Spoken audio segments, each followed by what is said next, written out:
What does the law say about schools' obligations to prevent bullying of children with disability? Look, this is another nationwide problem. If you go to the website of CDA, Children with Disabilities Australia, it's a significant problem around the country. Sadly, the way it works at schools, and most of us have been to school, so we know how it works, is that the kid who is different in some way gets picked on. It used to be that, back when I went to school, general process, unless it got really serious, was that you just had to, learn from it and get on with life. These days, bullying is much less accepted, as it should be. It shouldn't be accepted.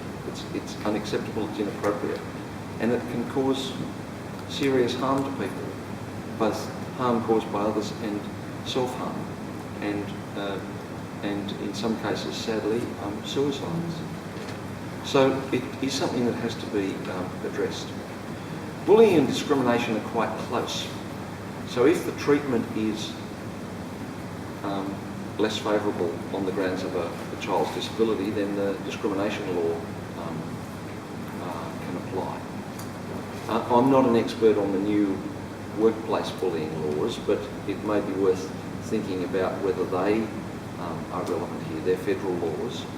They're primarily aimed at workplaces, but if behaviour is going on in the workplace, and a school is a workplace for people as well as a learning place, then it might be worth thinking about that. And I would be very surprised if the Queensland Department of Education doesn't have an anti-bullying policy of some sort. So you could and should call on that. I mean, all the educationalists that I talk to tell me that the schools that get some of the best learning outcomes are the schools that work on encouraging respect amongst all of the students and work really hard to reduce or prevent bullying.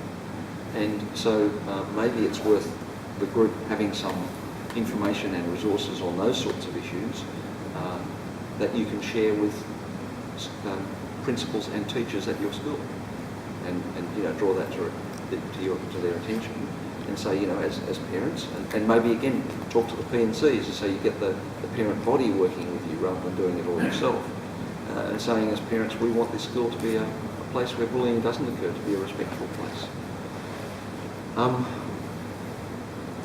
It still happens, but it certainly can be minimised.